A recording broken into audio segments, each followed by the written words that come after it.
Hello everyone, welcome to my channel Arpit sir ICSE insights. तो हम लोग इस चैनल पर सारी 10th क्लास से रिलेटेड बोर्ड एग्ज़ाम से रिलेटेड सारी वीडियोस मैं आपको एक्सप्लेन करूंगा, चैप्टर का एक्सप्लेनेशन करूंगा, सारे इंपॉर्टेंट क्वेश्चन डिस्कस करूंगा, साथ में वेटेज आपको कैसे प्रिपरेशन करना है, आप एक बार में कैसे तैयारी कर सकते हैं पूरे अपने 25 बोर्ड एग्जामिनेशन की। क्योंकि आप लोगों के एग्ज़ाम में ज़्यादा टाइम नहीं रहा है, तो आप लोग इन वीडियो की हेल्प से गो थ्रोली जल्दी जल्दी चैप्टर्स को ख़त्म कर सकते हैं। तो आज जो हमारा चैप्टर है वो है ऑर्गेनिक केमिस्ट्री, और याद रखिएगा इस चैप्टर का वेटेज मैं आगे वीडियो में आप लोगों के साथ में डिस्कस करूंगा। आप लोग जो भी टॉपिक्स यहाँ पे बताएंगे उनको करेंगे तो आपको एक बहुत अच्छा स्कोर आप अपने पेपर में कर सकते हैं। Today we are going to start the chapter 9 of class 10th ICSE, that is the organic chemistry. First topic, firstly we will discuss about the topics of the chapter and all the weightage of the chapter that is coming from this chapter in the 10th ICSE board 2025. आप सभी लोगों को इस chapter का पढ़ने से पहले आप लोगों को इसके वेटेज के बारे में पता होगा। आप लोग देख सकते हैं मेरे पीछे जो स्क्रीन चल रही है उसमें वेटेज दिखाया गया है। First of all see that one MCQ question come from the topic catenation and isomer. After that match the following that also come from the topic catenation and isomer. Then fill in the blanks, 1 marks fill in the blanks in section A, that will come from hydrocarbons, that is alkane, alkene or alkyne. Afterwards one word question is also coming from this chapter. Total if we compare that MCQ match the following fill in the blanks and 1 word, 4 marks question are expected coming from this chapter.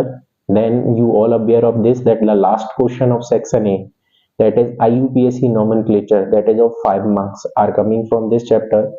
Then moving from the section B, for this time as you all know, you are aware of that ICSE makes changes in the exam pattern. Now from this year 40% of the examination will be application based. So first conversion based reaction will come from this chapter, that is from alkane to alcohol, alkane to aldehyde, alkane to carboxylic acid. This I am going to tell you in the chapter later on, because there are total 12 reaction for conversion that we will discuss later. Then structure from the alkane, alkenes, alkynes and alcoholic will be asked. Carboxylic acid they will not ask. If we in overall we discuss, there are total 14 marks of weightages of this chapter. लगभग 14 number का पूरा आपका जो question paper है वो आपको organic chemistry से देखने को मिलेगा। आप अगर इस चैप्टर को फोकस करना आपको सबसे ज्यादा जरूरी है अगर आपको अच्छे से मार्क्स लाने हैं। And I can assure you, if you do all the important topic that I am going to tell you, then you will get 100% succeeded. And I am going to make this video in parts form. So first of all, we move to the first introduction. The topic is introduction to organic chemistry. First of all, we have to understand the meaning of the word organic and chemistry. As you all know, you have studied in your biology that word organic means anything that is related to the living organism. So the definition of organic chemistry is written that organic chemistry is the branch of chemistry that deals with the carbon and hydrogen compound, or in simple term if you want to say, the simple definition of organic chemistry or word organic is that the chemistry that deals with the living organism or the part of them is known as organic chemistry. Now whenever we study about organic chemistry, we have to understand this. There are two main organic compounds or two main elements that take place an important role in the whole organic chemistry. These are carbon and hydrogen. So you are able to see on your screen that the unique nature of carbon atom. So why carbon is that much important? So all these things I am going to tell you afterwards. So four things that we will discuss, that is tetravalency, catenation and isomer. So we will come back later on this. Firstly, we discuss about the first organic compound, how the first organic compound was made. So, and in our ancient time before 1828, it was believed that we can only manufacture organic compound into the laboratory. It was believe that कि हम लोग organic compound को labs में नहीं बना सकते, इनको सिर्फ गॉड्स लेबोरेटरी में बनाया जाता है, मतलब कि जिनको सिर्फ भगवान बना सकते हैं, नेचर द्वारा जो बने हुए हम लोग उनको नहीं बना सकते। तो it was believe that these organic compound are only manufactured in the god's laboratory, but in the year 1828 there is a scientist named Frederick Wöhler. Accidentally he prepared one organic compound that is known as urea. If you all have studied the excretory system in biology in ICSE syllabus, then you know that urea is the 90% waste of urine. So urea was the first organic compound that is manufactured during this process. He accidentally prepared when in the year 1828 when German chemist he was belongs to Germany. His name is Friedrich Böhler. When he reacted that ammonium chloride with potassium cyanide, the reaction you are going to see on the board. When ammonium chloride and potassium cyanide he reacted, then by mistakenly he formed ammonium cyanide, that is NH4CNO plus KCl is formed. And on heating this mixture as a again, so the mixture of ammonium cyanide, that is NH4CNO, it turns to NH2 whole twice CO, that is urea. So the final conclusion is that before 1828 Böhler's theory, it was believed that organic compound can only be manufactured in the God's laboratory. So first organic compound is made by Frederick Böhler, and it was made accidentally. Okay, so first organic compound was the urea. After that, there is this theory is named challenge the vital force theory. What is vital force theory? The vital force theory stated that organic compound can be only be manufactured in the God's laboratory. Now we will start with the topic unique nature of carbon. Why carbon is only used in this organic chemistry? Why, what is the major role of carbon? So there is a specific topic we have to study, that is unique nature of carbon. So in that, firstly we have to study the tetravalency. If you are able to see on the word, you can see that tetravalency is made up of two words, tetra and valency. Tetra means 4 and valency means, valent, that is valency. So we all know this, the electronic configuration of carbon atom is 2,4, means its atomic number is 6, so therefore its electronic configuration is 2,4. We can see, you are able to see the structure, that carbon atom has 4 electron in its outermost shell, and we all know this, that carbon atom obeys the octet rule, so therefore it needed 4 more electron to acquire its nearest noble gas configuration. उसको 4 और electron की जरूरत है अपना पूरा cell complete करने के लिए, क्योंकि कार्बन की वैलेंसी 4 होती है, उसके आउटर मोस्ट सेल में 4 इलेक्ट्रॉन होते हैं, इसलिए हम उसको टेट्रावैलेंट बोलते हैं। तो ये पहली कंडीशन थी by which that by carbon is a unique in nature, that it is tetravalent in nature. The second property that you are able to see on the board is catenation. What is catenation? It is the ability of carbon atom to form different types of chain. I will tell you there are total 4 types of chain there in organic chemistry. These are straight chain, branch chain, network chain and cyclic chain. All this type of chain, specifically 2 types of chain that you have to study for your only 10th class, that is straight chain and branch chain. Now next unique property is isomerism. Carbon has the property, or the compound of the carbon has a property that they form isomer. What is isomer or isomerase? The properties of carbon atom, which it is having the same molecular formula but different structural formula. As you are able to see, the example of butane and isobutane is given, where you can see that C4H10 is a molecular formula of butane also, and C4H10 is the molecular formula of isobutane also. But you are able to see both of they are having different structural formula. So this property of carbon atom, in which the compounds of carbon having this property, that they have the same molecular formula but their structural formula is different. Molecular formula represent the atomicity of the element. For example, here is given in the butane structure C4H10, there are 4 atom of carbon and 10 atom of hydrogen. Similarly, you can see in isobutane there are number of carbon atom are same. Similarly, hydrogen atom are also same, 4 carbon atom and 10 hydrogen atom. But the difference is their structure. Their structure is totally different from each other. So this property of carbon is known as isomerism. Moving forward to next topic, that is types of organic compound. Next topic is our types of organic compound. So basically there are, first on the board you are able to see, firstly we have written the hydrocarbon. What is hydrocarbon? Hydrocarbon is a molecule made up of hydrogen and carbon. Afterwards, there are certain types. We have classified all the organic compounds into 8 parts.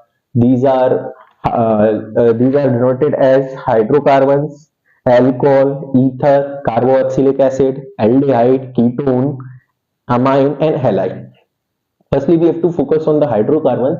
So, in hydrocarbons, there are total 3 types: alkanes, alkenes, and alkynes.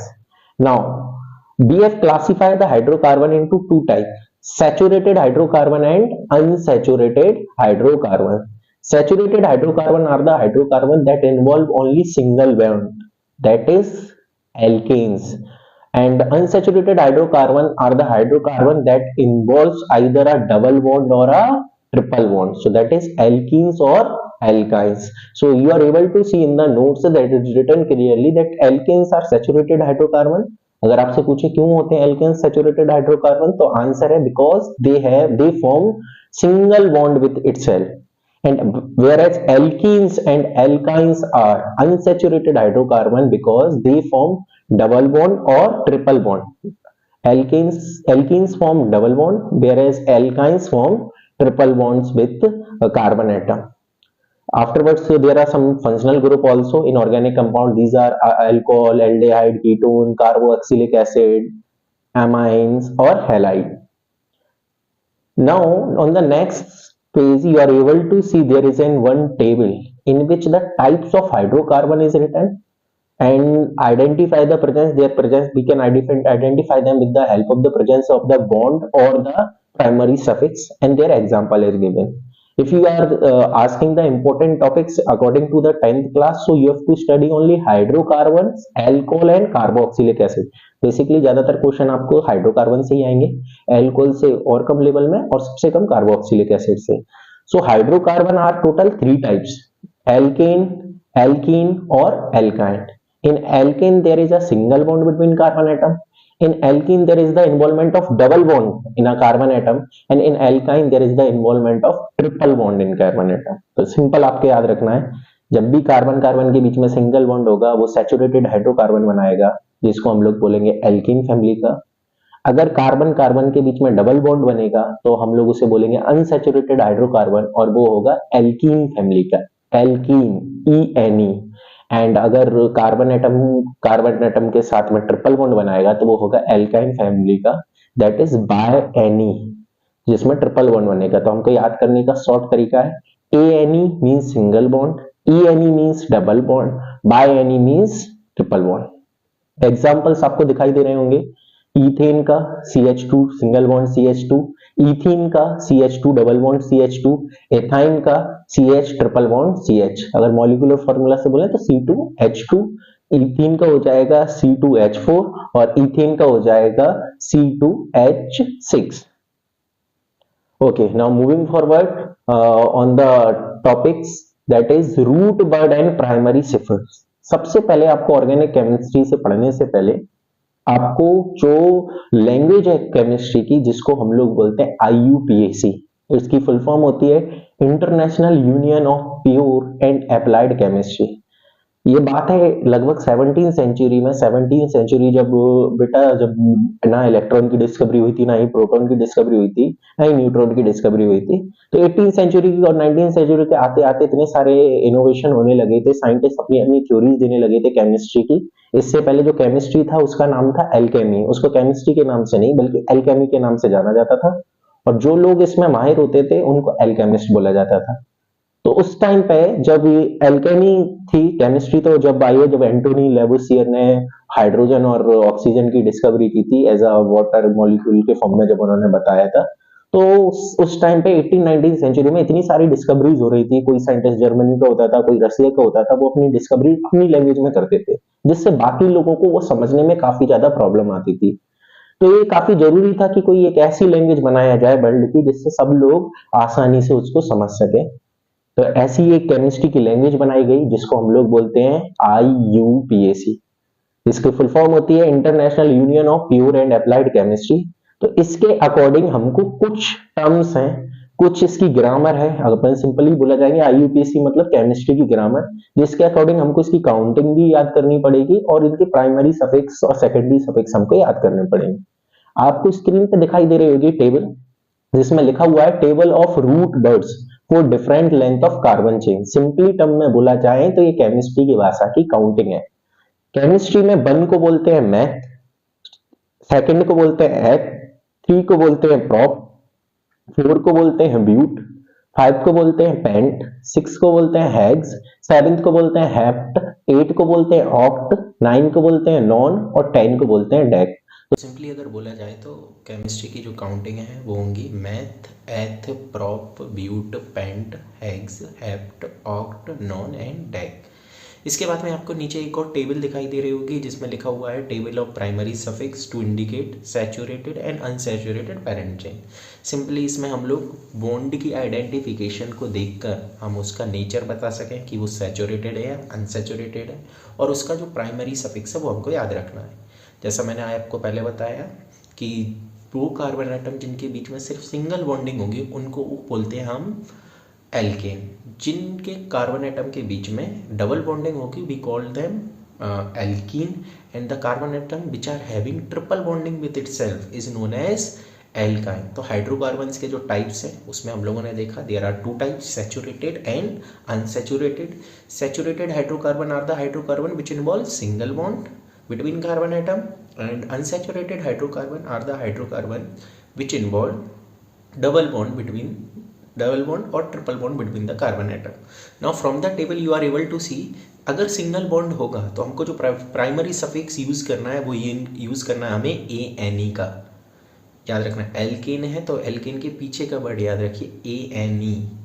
अगर double bond होगा तो alkene है, और unsaturated है तो alkene का जो suffix होगा वो होगा ENE। जहाँ भी हमको कार्बन में डबल बॉन्ड दिखाई देगा हम लोग जो सफिक्स यूज़ करेंगे वो होगा ENE। और जहाँ भी हमको अगर दो डबल बॉन्ड होंगे, कुछ स्ट्रक्चर अभी हम लोग जब नॉमेनक्लेचर करेंगे, स्ट्रक्चर्स करेंगे, तब हम देखेंगे कुछ कार्बन एटम के बीच में डबल बॉन्ड भी आते हैं, दो डबल बॉन्ड होते हैं। बेसिकली इस टाइप के क्वेश्चन ICSE पूछता नहीं है, सिर्फ सिंगल एक ही डबल बॉन्ड का आएगा। तो उस कंडीशन में उसको हम लोग बोलते हैं डाईन। इन मतलब डबल बॉन्ड, दो मतलब डाई। तो डाईन कब होगा? जब दो डबल बॉन्ड बनेंगे। एक ट्रिपल बॉन्ड बनेगा तो बॉन्ड हमको पता है कि वो नेचर जो होगा वो अनसैचुरेटेड होगा, और हम उसको प्रोनाउंसिएशन के लिए सफिक्स यूज करेंगे bye any means ion, by any. अगर दो ट्रिपल बॉन्ड होंगे तो हमको उसको बोलेंगे diene. What we call it? Diene. Di means two, by any means triple bond, तो दो ट्रिपल बॉन्ड मीन्स डायन। और एक और जो हमको लास्ट में दिया हुआ है वो है कि अगर एक डबल बॉन्ड और एक ट्रिपल बॉन्ड होगा तो हम लोग उसको उस कंडीशन में बोलेंगे एन आयन। तो सिंपल अगर हम लोगों को याद रखना है तो वो है एल्कीन के लिए ANE, एल्कीन के लिए ENE, एल्काइन के लिए बायनी। Next, moving on the next table, आप लोगों को पेज दूसरा दिखाई दे रहा होगा जिसमें हमको सेकेंडरी सफिक्स लिखा हुआ है। ये हमारे फंक्शनल ग्रुप के सेकेंडरी सफिक्स है। जैसे कार्बोक्सिलिक एसिड को हम लोग रिप्रेजेंट करेंगे जो ऑर्गेनिक केमिस्ट्री का मेंबर्स है। टोटल मैंने जैसा आपको बताया था, ऊपर टेबल में भी देखा था, हाइड्रोकार्बन्स होते हैं, एल्कोहल होते हैं, कार्बोक्सिलिक एसिड होते हैं, Easter, aldehyde, ketone, alcohol, amine और हैलाइड।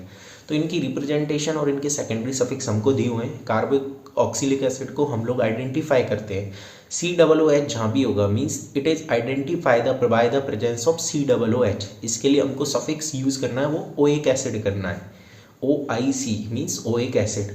ईस्टर के लिए हमको COOH, दोनों में थोड़ा डिफरेंस है बट आपको पूछेंगे नहीं इतना, लेकिन मैं आपको बता देता हूँ COOH, उसमें भी सिंगल बॉन्ड कार्बन एटम के साथ में रहेगा, उसमें सेकेंडरी सफिक्स रहेगा O8। एल्डिहाइड का CHO होता है, इसका सेकेंडरी सफिक्स है AL। कीटोन का कार्बन एटम के साथ में single bonding but oxygen atom के साथ में डबल बॉन्डिंग, उसका सफिक्स रहता ONE1।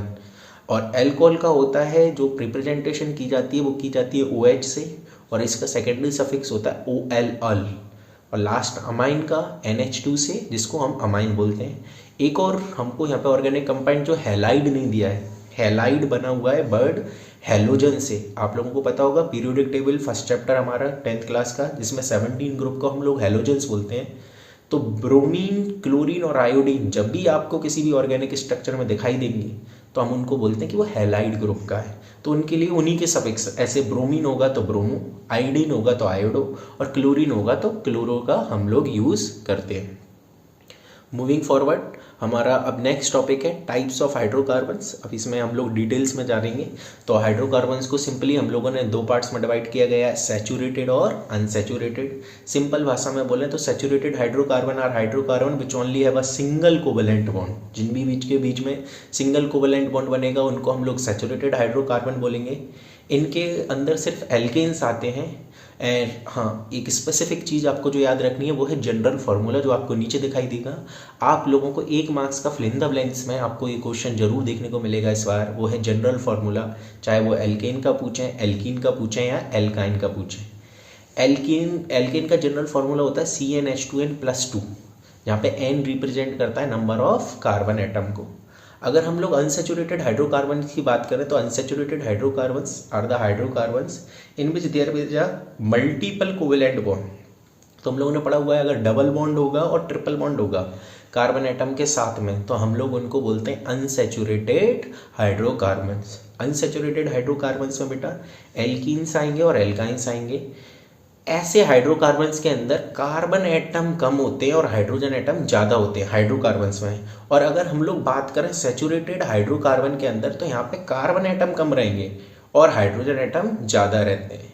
तो ये हमारे अनसैचुरेटेड हाइड्रोकार्बन थे। इनके में बेटा एल्कीन का जनरल फार्मूला होता है CnH2n और एल्काइन का होता है CnH2n-2। आगे बढ़ते हैं हम लोग। सबसे पहले जो हमको एल्केन्स पढ़ना है, हाइड्रोकार्बन्स जो हमको पढ़ना है उसमें हमको पढ़ना है एल्केन्स के बारे में।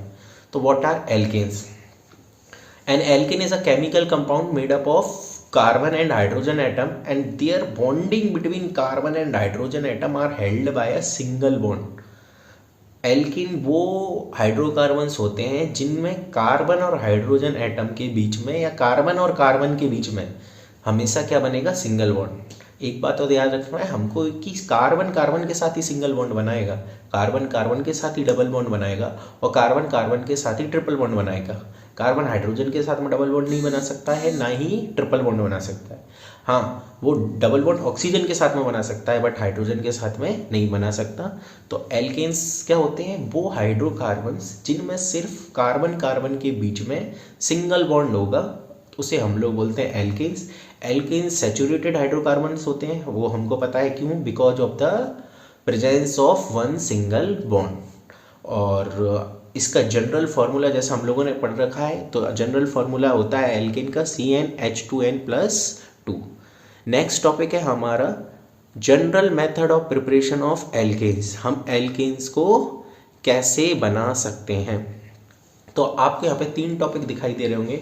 एल्केन को हम लोग कार्बोक्सिलिक एसिड से भी बना सकते हैं। एल्केन को हम रिडक्शन करके एल्काइल आयोडाइड से, आयोडाइड मतलब हेलोजेंस, एल्काइल आयोडाइड्स का अगर हम रिडक्शन कराएंगे तो भी हम एल्केन को प्रिपरेशन कर सकते हैं। और हम लोग इनको प्रिपरेशन एल्डेहाइड का रिडक्शन करके भी कर सकते हैं। सबसे पहले इसमें आपको मैं preparation of alkane by carboxylic acid से बताता हूँ।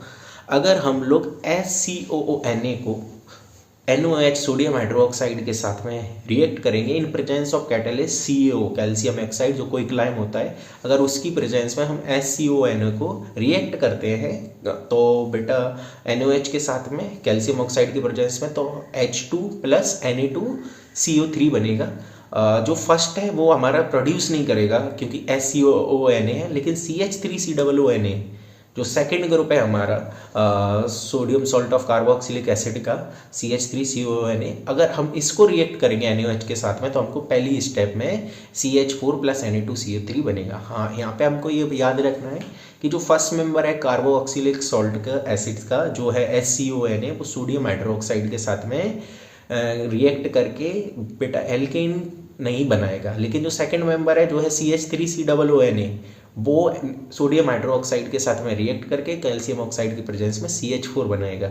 CH4 ही बेटा हमारा फर्स्ट मेंबर ऑफ एल्केन होता है।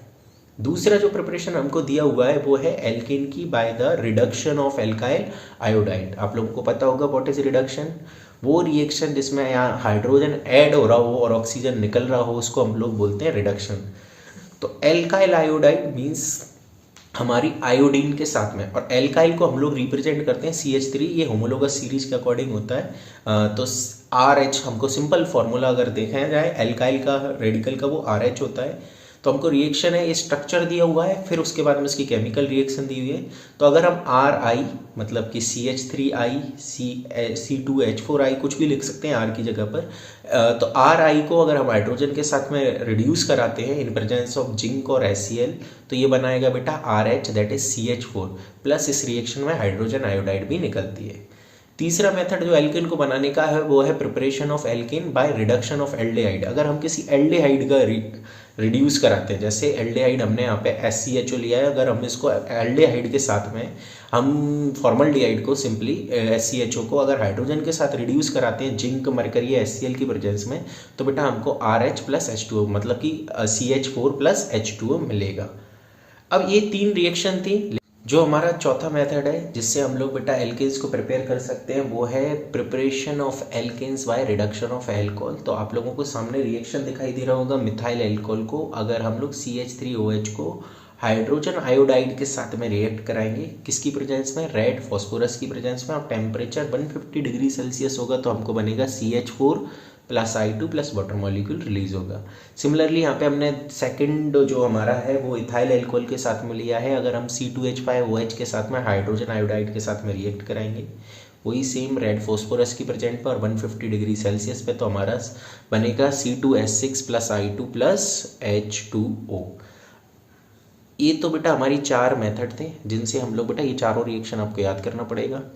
General method of preparation of alkene, पहली थी हमारी कार्बोक्सिलिक एसिड के साथ में, दूसरा था हमारा रिडक्शन ऑफ एल्काइल आयोडाइड के साथ में, तीसरा था preparation of alkane bye reduction of aldehyde जिसमें हमने फॉर्मल्डिहाइड से किया था, और चौथा था हमारा preparation of preparation of alkene from alcohol जिसमें हमने इथाइल एल्कोहल और मिथाइल एल्कोहल दोनों बनाई है। तो ये चारों रिएक्शन आपके याद करना जरूरी है। नेक्स्ट है हमारी chemical properties of alkene. Chemical properties में हमको बेसिकली सबसे पहले पढ़ना है वो है कंबशन। कंबशन क्या होता है, कोई भी चीज़ जब ऑक्सीजन की प्रेजेंस में जलती है उसको हम लोग क्या बोलते हैं, कंबशन।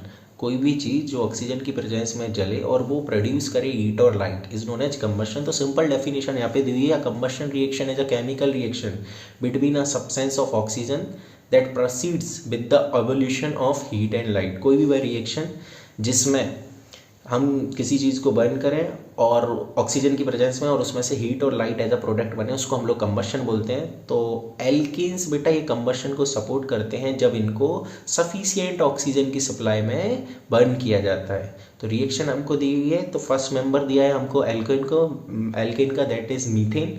अगर हम मीथेन को ऑक्सीजन के साथ में रिएक्ट करते हैं तो कार्बन डाइऑक्साइड बनती है, साथ में हमारे वाटर मॉलिक्यूल बनता है और ह्यूज अमाउंट में एनर्जी लिबरेट होती है।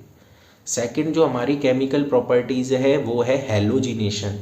हेलोजिनेशन मीन्स होता है एडिशन ऑफ और substitution of halogen from a hydrogen atom. किसी हाइड्रोजन एटम में से का रिमूव होना और उसकी जगह किसी हेलोजन मतलब हेलाइड्स दैट इज मैंने आपको पहले बताया ब्रोमीन का, आयोडीन का या फिर क्लोरीन का ऐड होना। जैसे रिएक्शन हमको दी हुई है CH3 single bond CH3 plus Br2। यहाँ पे आप लोग देखेंगे हमको C2H6 दिया हुआ है। अगर हम इसको ब्रोमीन के साथ में रिएक्ट कर रहे हैं तो आप देख रहे हैं कि जो सेकंड वाला जो कार्बन एटम है जिसमें 3 हाइड्रोजन एटम थे उसमें से एक हाइड्रोजन एटम रिप्लेस हो रहा है ब्रोमीन के साथ में और वो फॉर्म कर रहा है CH3CH2 और साथ में प्रोडक्ट बन रहा है हमारा HBr। यहाँ पे क्योंकि ये सब्स्टिट्यूट हो रहा है Hydrogen atom is being substituted by an halogen. Therefore this reaction is also known as substitution reaction.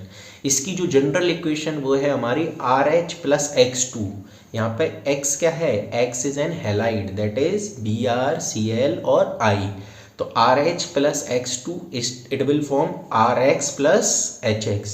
याद रखना है जब भी हेलोजिनेशन होगा एल्केन का तो जो हैलाइड्स होंगे वो सब्स्टिट्यूट करेंगे हाइड्रोजन एटम को और उसकी जगह पे खुद आ जाएंगे. जैसे हमने यहाँ पे देखा C2H6 जो हमारा CH3 सिंगल बॉन्ड CH3 था, इसमें हाइड्रोजन एटम लास्ट वाले CH3 ग्रुप में अगर हम देखेंगे मिथाइल ग्रुप में तो 3 हाइड्रोजन एटम थे. उसने उसको रिप्लेस किया ब्रोमीन एटम ने और बनाया CH3 single bond CH2 single bond Br, साथ में HBr भी निकला. तो आपको जनरल इक्वेशन इसकी याद रख के रखना है.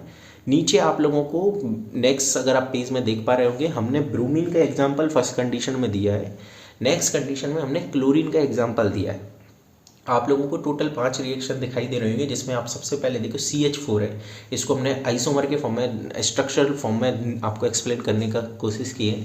तो CH4 को जब हम क्लोरीन Cl2 के साथ में रिएक्शन कराएंगे तो आप लोग देख रहे होंगे कि जो एक हाइड्रोजन एटम है वो हमारा एक क्लोरीन एटम से रिप्लेस हो जाएगा. मतलब एक हाइड्रोजन एटम जो 4 हाइड्रोजन एटम थे कार्बन से बाउंडेड, उसमें से एक हाइड्रोजन एक क्लोरीन के साथ में रिप्लेस होकर बनाएगा क्लोरोइथेन और HCl. सिमिलरली सेकंड स्टेप में बेटा दूसरा क्लोरीन एटम फिर दोबारा से एक्सेस में हम रिएक्शन कराएंगे. जो हमारा CH3Cl था उसको Cl से फिर से रिप्लेस कराएंगे तो जो सेकंड हाइड्रोजन एटम है वो रिप्लेस हो जाएगा और बनेगा डाइक्लोरोमीथेन. सिमिलरली जो हमारे इस रिएक्शन का प्रोडक्ट है डाइक्लोरोमीथेन, इसको हम लोग तीसरी बार क्लोरीनेशन कराएंगे. हाँ, हेलोजिनेशन बोलें या क्लोरीन के साथ में होगा तो क्लोरीनेशन, ब्रोमीन के साथ में होगा तो ब्रोमिनेशन और आयोडो के साथ में होगा तो आयोडीनेशन. तो तीसरी बार अगर हम लोग डाइक्लोरोमीथेन को क्लोरीन के साथ में सब्स्टिट्यूट कराएंगे तो बनेगा ट्राइक्लोरोमीथेन. और चौथी बार जैसे ही हम लोग आप लोग देख रहे होंगे जो ट्राइक्लोरोमीथेन है उसमें सिर्फ एक हाइड्रोजन एटम है, बाकी सारे जो कार्बन एटम है वो 3 क्लोरीन एटम से घिरा हुआ है. तो लास्ट वाले को जब हम ट्राइक्लोरोमीथेन को रिएक्ट का हेलोजिनेशन कराएंगे या रिएक्ट कराएंगे क्लोरीन से तो बनेगा टेट्राक्लोरोमीथेन. तो हाँ, यहाँ पे इस रिएक्शन से हमने ये देखा कि हम लोग किसी भी एल्केन के जो कार्बन के चारों मेंबर थे उनका सब्स्टिट्यूशन करा सकते हैं किसी भी हैलाइड मतलब हेलोजन. क्लोरीन से कराएंगे तो वो क्लोरीनेशन कहलाएगा, ब्रोमीन से कराएंगे तो उसे हम ब्रोमिनेशन बोलेंगे और आयोडीन से कराएंगे तो आयोडीनेशन. तो और पूरी प्रोसेस को अगर सिंपली बोलना है तो आप लोग बोल सकते हैं कि क्लोरीनेशन कराया है हमने, ब्रोमिनेशन या फिर ब्रोमिनेशन या आयोडीनेशन. सिंपल अगर आपको एक बार में बोलना है तो आप बोल सकते हैं हेलोजिनेशन.